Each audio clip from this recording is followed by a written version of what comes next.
Hello students, hope you all are fine at your home. Beta, in our last lecture, we have studied about natural resources. Natural resources which are a gift of nature and they are very useful to us, like as soil, plants, air, solar energy. So these all are natural resources. So beta, today I am showing you a picture. So tell me, what are you looking here? I am asking one question to you कि where we plant a tree.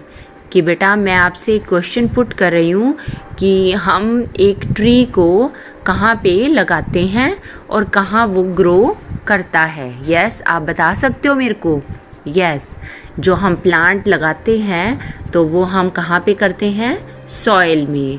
और soil जो है वो एक natural resource है, okay, जो बहुत ज़्यादा इम्पॉर्टेंट है ह्यूमन बीइंग्स, एनिमल्स, सब के लिए. ओके, मैंने आपको लास्ट लेक्चर में भी बताया था कि अगर सॉइल ही नहीं होगी तो हम सोच सकते हैं कि हम कहाँ रहेंगे, हम खाएंगे पिएंगे क्या, क्योंकि जब हम प्लांट ही कहीं नहीं लगा पाएंगे तो मतलब हम क्या खा सकते हैं? कुछ नहीं खा सकते ना. तो बेटा जो सॉइल है वो बहुत ज़्यादा इम्पॉर्टेंट जो है वो मैटर है हमारा, ओके, नेचुरल रिसोर्स का.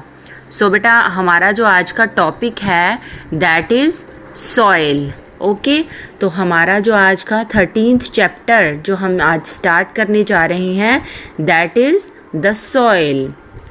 सो बेटा व्हाट इज़ सॉइल? तो पहले आपको पता होना चाहिए कि सॉइल है क्या. Soil is a mixture of organic matter. Organic matter क्या होता है बेटा? ऑर्गेनिक मैटर होता है remains of plants and animals. Okay, मतलब जो एनिमल और प्लांट जो हैं वो गल सड़ जाते हैं, ठीक है, तो उनसे क्या है ऑर्गेनिक मतलब एक मैटर तैयार होता है जो मतलब सॉइल के लिए बहुत ज़्यादा बेनिफिशियल होता है. मिनरल्स मैंने आपको बताया था कि सॉलिड सब्सटेंस होते हैं, सॉलिड लाइक एज जैसे गोल्ड, सिल्वर, ठीक है. तो ये जो सब्सटेंसेस हैं तो ये भी क्या है मतलब बहुत ज़्यादा ये भी बेनिफिशियल होते हैं. आयरन मतलब इसमें ये इनकी मात्रा जो है वो बहुत ज़्यादा पाई जाती है. सो कह रहे गैसेस क्या भी आपको पता है, like as carbon dioxide, oxygen, ठीक है, nitrogen. Liquid like as water, petrol, ठीक है, ऑयल, ये लिक्विड फॉर्म में आते हैं. एंड ऑर्गेनिजम्स क्या होते हैं बेटा? मतलब छोटे मतलब जो होते हैं लाइक जिनको हम जर्म्स कह लें, ठीक है ना. तो मतलब वो हमें ऐसे क्या है वो दिखाई नहीं देते, तो उनको हम क्या है कि एक माइक्रोस्कोप के थ्रू ही देख सकते हैं. तो दैट टुगेदर सपोर्ट लाइफ, ठीक है. तो ये सब मिलके क्या करते हैं लाइफ को, मतलब जो इंसान जो इस धरती पे जी सके तो उसको उसके होने के काबिल बनाती है, ठीक है. तो दैट इज़ कॉल्ड सॉइल. तो सॉइल क्या है मतलब एक ऐसी मतलब फर्टाइल, एक ऐसी उपजाऊ चीज़ है, ठीक है ना, मतलब जो मतलब हर चीज़ में हमारी हेल्पफुल है. तो बेटा इसके साथ हम अपना ये जो चैप्टर है द सॉइल इसको आगे रीड करेंगे. सो बेटा देखिए, तो कहते हैं कि the soil is a great gift of nature. Soil क्या है बेटा? ग्रेट गिफ्ट है नेचर का, ठीक है, टू द मैनकाइंड, जो कि इंसान को मिला है नेचर से. सो कह रहे just imagine without soil we would have little to eat, ठीक है. तो अगर सपोज करो कि अगर सॉइल ही ना होती, मिट्टी ही ना होती, तो मतलब हमारे पास खाने के लिए लिटल मतलब कुछ भी ना के बराबर होता, ठीक है. हम जब तो हमें खाने को ही नहीं मिलता तो हम जीते कैसे. सो कह रहे कि a great variety of soil in India makes it possible to grow a vast variety of crops. तो कह रहे कि जो इंडिया है उसमें मतलब अलग अलग जगह पे अलग अलग तरह की सॉइल जो है वो पाई जाती है.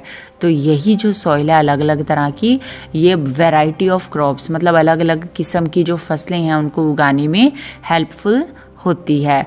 तो बेटा आप जैसे कि ये इंडिया का जो मैप है ये यहाँ पे देख सकते हो कि ये जो इंडिया का मैप है बेटा, तो मैंने आपको करवाया था ना, इसके 5 फिजिकल डिविजन्स में इसको डिवाइड किया था। जैसे ये जो ऊपर वाला पोर्शन है ये हिमालय पर्वत का एरिया है, ठीक है। फिर ये आ जाता है नॉर्दर्न प्लेन, ये डेजर्ट एरिया, ये प्लेट्यूज, ये कोस्टल प्लेन। ओके, तो बेटा ये जो सारे हैं तो इनमें मतलब जो पोर्शन आता है, मतलब इनमें सब में अलग अलग टाइप की जो सॉइल है वो पाई जाती है। तो बेटा आप जैसा कि जानते हो कि हम इनमें से किस एरिया में रह रहे हैं, ये जो नॉर्दर्न प्लेन वाला एरिया है, ठीक है। तो ये जो नॉर्दर्न प्लेन वाला एरिया है बेटा, ये वाला एरिया, तो यहाँ पे जो है मतलब बहुत ही ज़्यादा फर्टाइल जो मतलब लैंड सॉइल है वो पाई जाती है। क्यों? क्योंकि ये हिमालय पर्वत से जो रिवर आती हैं, नदियाँ आती हैं, वो यहीं इसी एरिया में आके मतलब बहती हैं और ये क्या करती हैं, वहाँ से अपने साथ मतलब बहुत ही मतलब जो मिनरल्स फुल, ठीक है, जो मतलब इसको फर्टाइल बना दें वैसी जो मिट्टी है वो अपने साथ लेके बहा के लेके आती हैं और यहाँ पे जो आके उसको छोड़ देती हैं। तो फिर क्या है कि मतलब कि यहाँ की जो धरती है, ठीक है, ये बहुत ज़्यादा उपजाऊ, बहुत ज़्यादा फर्टाइल हो गई है।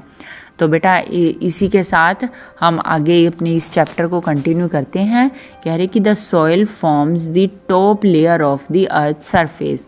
मतलब जो सॉइल है वो कौन सी लेयर होती है? टॉप, मतलब ऊपर वाली लेयर होती है हमारी अर्थ के सरफेस की। हमारी धरती के ऊपर जो सतह है, ठीक है, उसकी टॉप मोस्ट लेयर, उसको क्या कहा जाता है? सॉइल। सो कह रहे it is formed very slowly through the breaking up of rocks. कह रहे कि ये सॉइल जो है, ये नहीं कहते कि मतलब शाम को हमने देखा तो सुबह ये बन जाएगी, ऐसे नहीं होता। इसको बनने में बहुत ज़्यादा साल लग जाते हैं, सालों लग जाते हैं, ठीक है। क्यों? क्योंकि ये मतलब क्या होता है कि ऊपर पहाड़ों से मतलब जो नदियाँ आ रही हैं वो अपने साथ मतलब चट्टानों को तोड़ के उनको लेके आती हैं, ठीक है।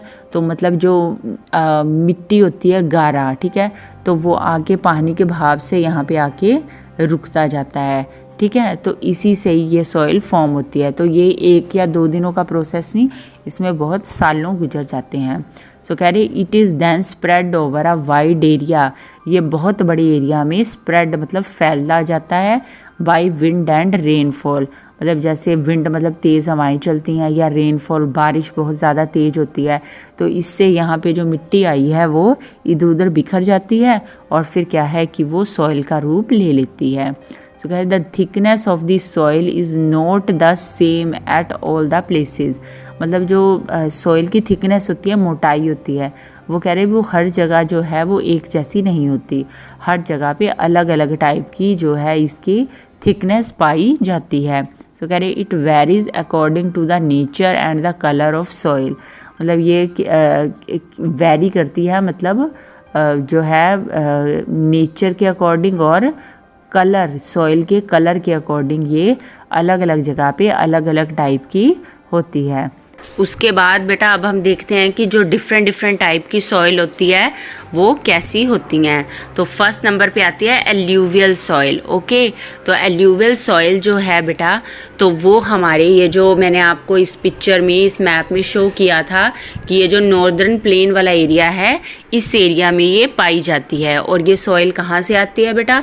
ये हिमालय पर्वत से जो आने वाली रिवर्स हैं वो अपने साथ जो है मतलब जो मिट्टी को, गारे को अपने साथ जो बहा के लेके आती हैं, तो उनके आके यहाँ पे इकट्ठा होने से ये जो सॉइल है ये बनती है और ये बहुत ही ज़्यादा फर्टाइल सॉइल होती है। यहाँ पे हम मतलब खेती जो है इस वाली सॉइल पे बहुत अच्छे से कर सकते हैं और उसका मतलब क्या है, रिज़ल्ट भी बहुत बढ़िया हमें मिलता है।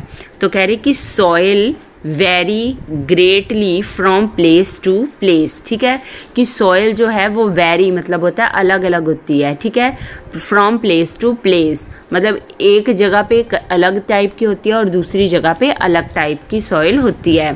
The most fertile soil is found in the northern plain, कि जो मतलब सबसे ज़्यादा फर्टाइल सॉइल है वो कहाँ पे पाई जाती है? नॉर्दर्न प्लेन में पाई जाती है। It is called the alluvial soil. इसको कौन सी सॉइल कहा जाता है? Alluvial soil. सो कह रहे this type of soil is formed by the deposition of silt. ये सिल्ट के डिपोजिशन से मतलब होती है। सिल्ट क्या होता है बेटा कि मतलब जो मिट्टी आती है, मतलब जो गारा, ठीक है, मतलब जो नदियाँ आती हैं ऊपर से, तो वो अपने साथ मतलब जो चट्टानें जो टूट फूट जाती हैं, ठीक है, तो वो उसके अंदर नदियों में गिरती हैं और फिर वो अपने बहाव से उनको बहा बहा के जब आगे लाती हैं तो वो टूट फूट के वो छोटा रूप ले लेती हैं, तो वो आके यहाँ पे इकट्ठी होती रहती हैं। तो उसके टूटने फूट के आगे आने से और एक जगह पे फिर इकट्ठे होते रहने से ही ये जो सॉइल है, एल्यूवियल सॉइल, ये बनती है। सो कह रहे कि this type of soil is formed by the deposition of silt brought down from the mountain by the river, ठीक है, माउंटेन से आती है और वो रिवर के द्वारा आती हैं यहाँ पे।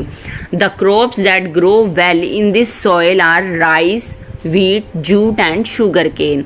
तो बेटा आपको पता ही होगा कि ये हमारा एरिया है, ठीक है ना, तो हमारे एरिया में जो मतलब कौन सी क्रॉप्स हैं, जो कौन सी फसलें हैं वो यहाँ पे होती हैं। राइस की फसल बहुत अच्छी होती है, ठीक है ना, व्हीट की फसल होती है, जूट की और शुगर केन। तो ये बहुत ज़्यादा मात्रा में यहाँ पे ये जो मतलब क्रॉप्स हैं ये हम लगा सकते हैं। सेकंड टाइप की जो सॉइल आती है दैट इज़ डेजर्ट सॉइल। सो बेटा डेजर्ट नेम से ही आपको अंडरस्टूड हो जाना चाहिए कि डेजर्ट सॉइल कौन सी होती है जो डेजर्ट एरिया में पाई जाती है।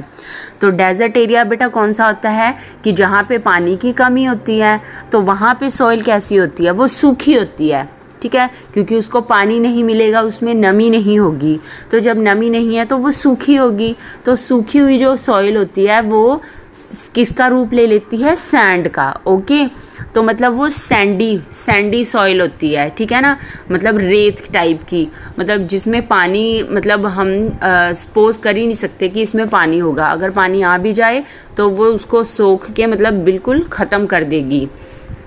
तो बेटा क्या है, कह रहे the soil in the western desert is sandy, मतलब जो वेस्टर्न एरिया है हमारा, ये वेस्ट वाली साइड, ठीक है, आपको पता है ना हमारी लेफ्ट साइड में वेस्टर्न पोर्शन आता है, तो वहाँ पे कौन सा है बेटा, मतलब ये जो है राजस्थान वाला ये एरिया जो पाया जाता है, ठीक है, तो इसको हम डेजर्ट एरिया बोलते हैं और इसमें डेजर्ट सॉइल जो है मतलब सैंडी सॉइल जो पाई जाती है। तो कह रहे such type of soil is also called the desert soil और सैंडी सॉइल, ठीक है, रेतीली होती है, उसमें पानी की कमी होती है, तो इससे इसको डेजर्ट सॉइल या फिर सैंडी सॉइल भी कहा जाता है।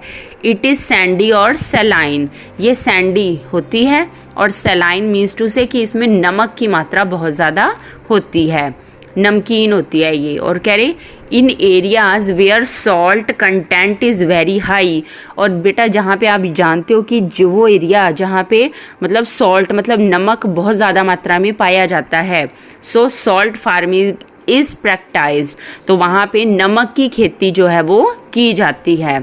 तो कह रहे it is obtained by evaporating water out of soil, कि जो सॉइल के अंदर वैसे तो पानी की मात्रा बहुत कम होती है और जो पानी होता भी है तो वहाँ पे बहुत ज़्यादा गर्मी पड़ती है कि सारा पानी उसमें से इवेपोरेट हो जाता है, ठीक है ना, मतलब भाप बन के वो ऊपर चला जाता है। तो फिर क्या होता है बेटा, जो बच जाता है तो वो क्या रह जाती है, नमक, ठीक है।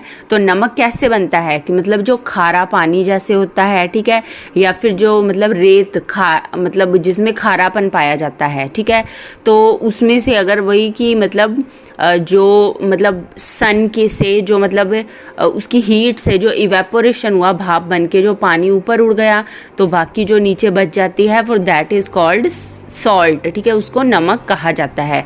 तो मतलब डेजर्ट एरिया में कहते कि मतलब जो सॉल्ट फार्मिंग है, जो नमक की खेती है, वो बहुत ज़्यादा की जाती है। Due to the acute shortage of water nothing much grow here, तो कहते कि यहाँ पे जो पानी की बहुत ज़्यादा कमी, एक्यूट मीन्स क्या होता है, बहुत ज़्यादा मात्रा में, मतलब पानी की जो बहुत ज़्यादा मात्रा में कमी पाई जाती है, तो इसलिए यहाँ पे मतलब कुछ भी ग्रो मतलब उगाया नहीं जा सकता।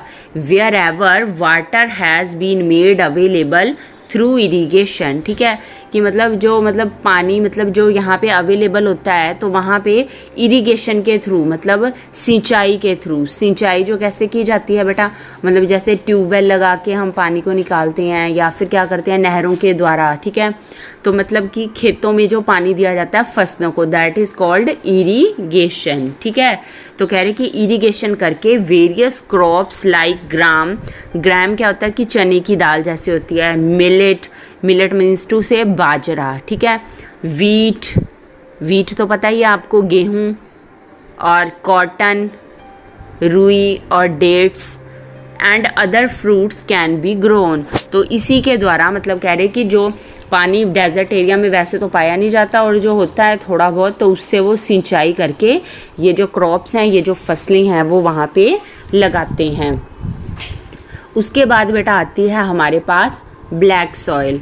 तो ब्लैक सॉइल कौन सी होती है बेटा, ब्लैक सॉइल कह रहे कि in the northern western part of the Deccan plateau, जो दक्कन प्लेट्यू है, ठीक है ना, साउथ वाली साइड में जो आ जाता है, ठीक, तो बेटा वहाँ पे जो नॉर्थ वेस्ट पार्ट इसका है, ठीक है, नॉर्थ मीन्स टू से ऊपर वाला और वेस्ट मतलब कि हमारी लेफ्ट साइड पे जो होता है, ठीक है, तो उस पार्ट में जो सॉइल पाई जाती है तो we find the black soil, तो वहाँ पे उस सॉइल को क्या कहते हैं, ब्लैक सॉइल कहा जाता है।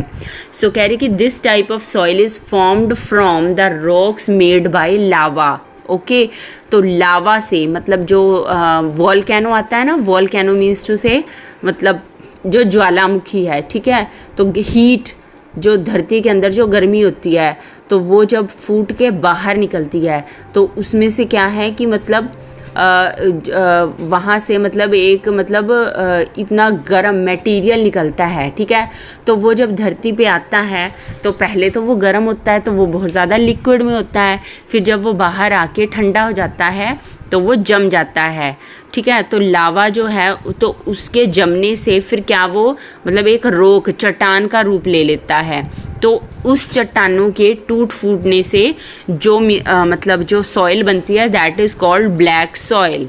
सो कह रहे द लावा ओजेज आउट, वो मतलब धरती में से बाहर निकलता है, from the cracks in the earth crust, जो अर्थ की क्रस्ट मतलब कि क्रस्ट, मेंटल और कोर, ठीक है ना, ये तीन मतलब उसको मतलब पार्ट्स में अर्थ को डिवाइड किया गया ना, तो अर्थ की क्रस्ट में से जो मीन्स से जो लावा है वो बाहर निकलता है and spread over a large area, और बहुत सारे एरिया में फैल जाता है।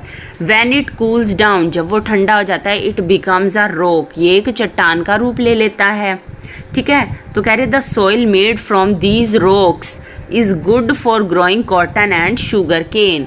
तो कह रहे कि जब ये मतलब रॉक्स जो हैं फिर इन से जो सॉइल बनती है, ठीक है, तो वो किसके लिए अच्छी होती है, वो होती है कॉटन और शुगर केन के लिए बहुत ज़्यादा अच्छी मतलब इसको पाया जाता है। तो बेटा आज हमने ये जो मतलब 3 टाइप की हमारी जो सॉइल थी ये हमने अपने चैप्टर में रीड की हैं, तो आपने बेटा इस चैप्टर को बहुत अच्छे से रीड आउट करना है। ओके बेटा, बाय।